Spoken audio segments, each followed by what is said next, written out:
Hello everyone, welcome to legal decode. Team legal decode लेके आ गई है नई क्रैश कोर्स। इससे पहले हमने constitutional and administrative law and comparative public law and system of governance पे वीडियो बनाए हुए हैं। कंप्लीट वीडियो की प्लेलिस्ट आपको हमारे चैनल पे मिल जाएंगी। ये क्रैश कोर्स है सब्जेक्ट नंबर 3 पे, जो कि है public international law and IHL। आगे बढ़ने से पहले हम आपको बताना चाहते हैं कि हमारे कोर्स की PDF आप परचेज कर सकते हैं हमारे social media platform Facebook, Insta या टेलीग्राम पे कॉन्टैक्ट करके, या फिर हमारे मेल ID पे हमसे कॉन्टैक्ट करके। अब हमारे LLB क्लासेस को भी ज्वाइन कर सकते हैं। हमारे 150 सब्जेक्ट के पढ़ाते हैं यूनिवर्सिटी सिलेबस के अनुसार। आज का टॉपिक है public international law and IHL का 6 टॉपिक, जो कि है United nation and it's organ. आगे बढ़ने से पहले हम आपसे रिक्वेस्ट करते हैं कि वीडियो को लाइक करें, इसे शेयर करें, चैनल सब्सक्राइब करें। बहुत से लोग सब्सक्राइब नहीं करते, तो काइंडली सब्सक्राइब करें। आज का टॉपिक स्टार्ट करने से पहले जो पिछले वीडियो का सवाल था, यूरोपियन कन्वेंशन ऑन एक्सट्रेडिशन किस दिन फोर्स में आया था, तो ध्यान रखना है, करेक्ट आंसर है ऑप्शन नंबर सी, 18 अप्रैल 1960। तो स्टार्ट करते हैं आज का टॉपिक। जितने भी टॉपिक हम लोग पढ़ने वाले हैं, जितने भी बॉडीज़ पढ़ने वाले हैं, इन सभी को इंटरनेशनल ऑर्गेनाइजेशन कहते हैं and they all are subject of international law. So जैसा कि हम सभी जानते हैं कि वर्ल्ड वॉर 1 हुआ था, एंड वर्ल्ड वॉर 1 होने के बाद on 8 January 1980 14th point programme American president Woodrow Wilson ने बनाया था लीग ऑफ नेशन को स्टैब्लिश करने के लिए। और ठीक 2 साल बाद 10 जनवरी 1920 को लीग ऑफ नेशन स्टैब्लिश हो गया था पेरिस कॉन्फ्रेंस में, जिसे कि हम वर्सैलिस पीस कॉन्फ्रेंस भी बोलते हैं, जिसका हेडक्वार्टर जिनेवा में ही था। और टाइम वही था जो वर्ल्ड ना हो, फिर से डिसआर्मामेंट हो, प्रोटेक्ट किया जाए लीग ऑफ नेशन के मेंबर को, और इंटरनेशनल पीस और सिक्योरिटी को मेंटेन किया जाए। लेकिन सब्सिक्वेंटली, जैसा कि हम सभी जानते हैं कि वर्ल्ड वॉर 2 हुआ था और ये लीग ऑफ नेशन फेल हो गई थी। द रीज़न भी कि बैलेंस पावर और डिस्ट्रीब्यूशन में नहीं था, काफ़ी स्ट्रक्चरल फ्लॉज थे, और लार्ज नेशन के पास पावर को डिस्ट्रीब्यूट कंसंट्रेट किया गया था। तो इस कारण से वर्ल्ड वॉर 2 हुआ, एंड वर्ल्ड वॉर 2 होने के बाद लीग ऑफ नेशन को सब्सिक्वेंटली डिजॉल्व कर दिया गया। नाउ डेट काफ़ी इंपॉर्टेंट है। तो लीग ऑफ नेशन को डिजॉल्व किया गया था on 28 April 1946 and subsequently UN was created on 24 October 1945। Detail में देखेंगे हम लोग UN के बारे में। ना first organ is United nation. So Atlanta charter जो जॉइंट डिक्लेरेशन था अमेरिकन प्रेसिडेंट रूजवेल्ट और ब्रिटिश के प्राइम मिनिस्टर चर्चिल के बीच में इन द ईयर 1941, एंड वहीं पे Roosevelt president was the first person जिन्होंने यूनाइटेड नेशन टर्म को कॉइन किया था। सब्सिक्वेंटली 25 अप्रैल 1945 में सैन फ्रांसिस्को कॉन्फ्रेंस हुआ था, जहाँ पे कि final structure United Nation organisation का पुटअप किया गया था।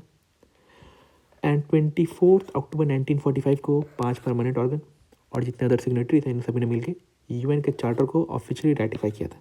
So when the UN charter was signed, तो it was 26 June 1925, and UN charter force में कब आया था, तो 24 अक्टूबर 1945, या फिर UNO एग्जिस्टेंस में कब आया था, तो 24 अक्टूबर 1945 सेम डेट है ना। UN क्रिएट क्यों किया गया था, तो जाहिर सी बात है वर्ल्ड वॉर 2 जैसे इंसिडेंट फिर से ना हो, international peace and security maintain करने के लिए, फ्रेंडली रिलेशन हो सभी नेशन के बीच, ह्यूमन राइट प्रोटेक्ट करने के लिए, एंड ह्यूमैनिटेरियन एड देने के लिए, सस्टेनेबल डेवलपमेंट करने के लिए। और इसका हेडक्वार्टर न्यूयॉर्क सिटी में था। 6 ऑफिशियल लैंग्वेज है, Arabic, Chinese, English, French, Russian and Spanish. 193 member state है एंड 2 ऑब्जर्वर स्टेट है, पैलेस्टीन एंड होली सी। ना होली सी इज इन वेटिकन सिटी। ना प्रियम्बल के साथ UN चार्टर में 19 चैप्टर एंड 111 आर्टिकल है। देखिए, सारे आर्टिकल पढ़ना बहुत मुश्किल है, याद रखना भी उतना ही मुश्किल है। तो कुछ जो बहुत इंपॉर्टेंट एग्जाम में पूछे जाते हैं, प्रियम्बल में एम्स एंड ऑब्जेक्टिव है, आर्टिकल 1 में पर्पस है, आर्टिकल 2 में प्रिंसिपल, 3 एंड 4 में मेंबरशिप, एंड 5 में सस्पेंशन, एंड 6 में एक्सपल्शन है। मैच द फॉलोइंग में पूछा जाता है।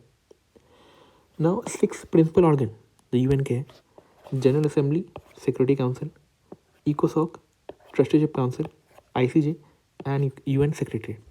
हम लोग अलग अलग से इनको पढ़ेंगे। ना फर्स्ट इज जनरल असेंबली, जो कि चैप्टर नंबर 4 में दिया हुआ है, आर्टिकल नंबर 9 to 22।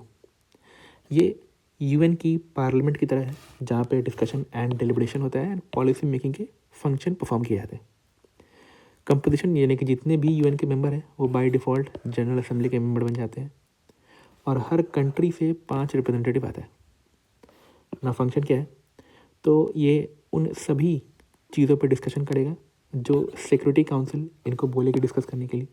साथ ही साथ कॉपरेशन में प्रमोट करना है, डेवलपमेंट प्रमोट करना है, इंटरनेशनल लॉ का कोडिफिकेशन को प्रमोट करना है, साथ ही साथ ह्यूमन राइट और जितने फंडामेंटल फ्रीडम है बिना किसी डिस्क्रिमिनेशन के इसे भी प्रमोट करना है।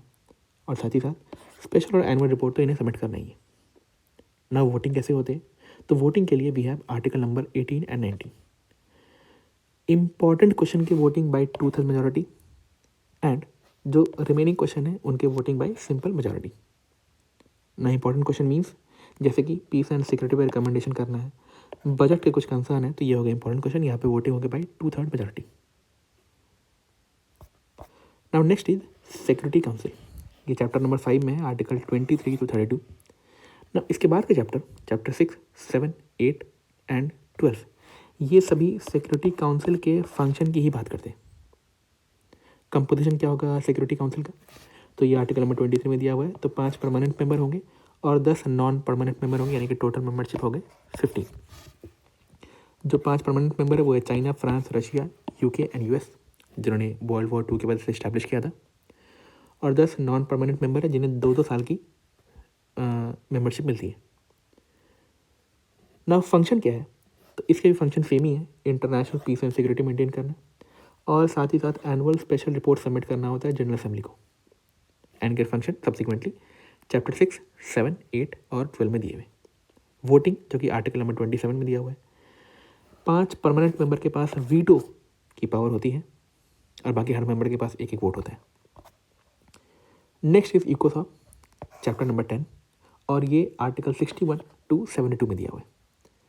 नाउ कंपोजिशन आर्टिकल 61 में 54 मेंबर हैं जो जनरल असेंबली से सिलेक्ट होते हैं एंड 18 सिलेक्ट होते हैं हर साल 3 साल के टर्म के लिए ना। फंक्शन सेम फंक्शन है जिसके नाम से समझ सकते हैं हम लोग।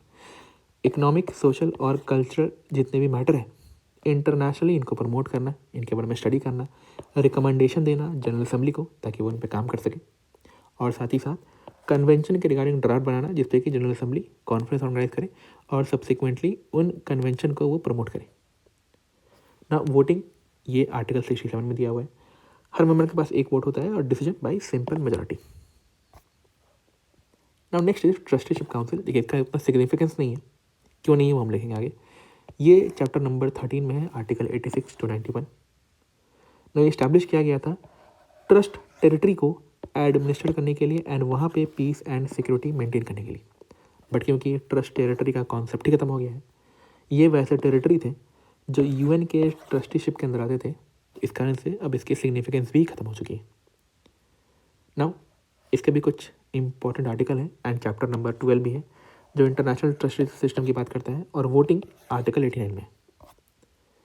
Now next is the most important article and most important organisation UN के, ICJ, chapter number 14, article 92 to 96।